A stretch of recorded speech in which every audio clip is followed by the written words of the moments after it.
Σώπα μη μιλάς, είναι ντροπή, κόψ' τη φωνή σου, σώπασε. Και επιτέλους αν ο λόγος είναι άργυρος, η σιωπή είναι χρυσός. Τα πρώτα λόγια, οι πρώτες λέξεις που άκουσα από παιδί, έκλαιγα, γέλαγα, έπαιζα, μου έλεγαν σώπα.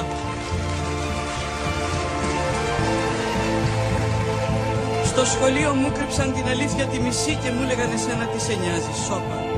Με φιλούσε το πρώτο αγόρι που ερωτεύτηκα και μου έλεγε κοίτα μην πεις τίποτα και σώπα. Κόψ' τη φωνή σου, μη μιλάς, σώπαινε και αυτό βάστηξε μέχρι τα 20 μου χρόνια. Ο λόγος του μεγάλου, η σιωπή του μικρού. Έβλεπα αίματα στα πεζοδρόμια, τι σε νοιάζει μου λέγαν, θα βρεις τον πελά σου, τσιμουδιά, σώπα. Αργότερα φώναζαν οι προϊστάμενοι, μη χώνεις τη μύτη σου παντού, κάνε πως δεν καταλαβαίνεις και σώπα. Παντρεύτηκα και έκανα παιδιά και τα άμαθα να σωπαίνουν. Ο άντρας μου ήταν τίμιος και εργατικός και ήξερε να σωπαίνει. Είχε μάνα συνετή που του έλεγε σώπα. Στα χρόνια τα δίσεκτα οι γείτονες με συμβούλευαν μην ανακατεύεσαι, πες πως δεν είδες τίποτα και σώπα.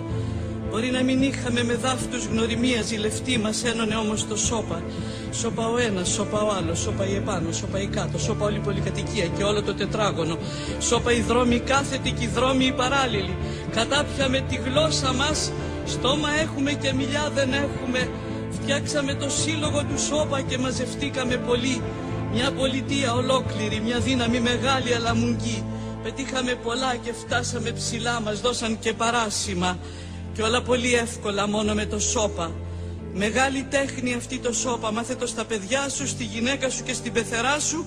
Και αν νιώθεις την ανάγκη να μιλήσεις, ξερίζωσε τη γλώσσα σου και κάντη να σωπάσει. Κόψ' την εσύριζα, πέταχτη στα σκυλιά. Το μόνο άχρηστο όργανο από τη στιγμή που δεν το μεταχειρίζεσαι σωστά.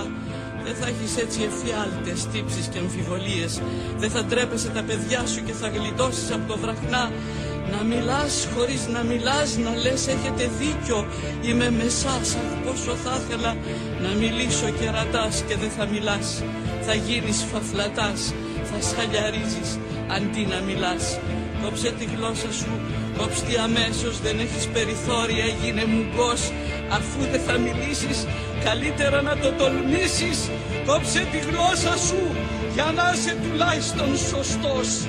Στα σχέδια και στα όνειρά μου, ανάμεσα σε λυγμούς και παροξισμούς, κρατώ τη γλώσσα μου, γιατί νομίζω πως θα έρθει η στιγμή που δεν θα αντέξω και θα ξεσπάσω και δεν θα φοβηθώ και θα ελπίζω.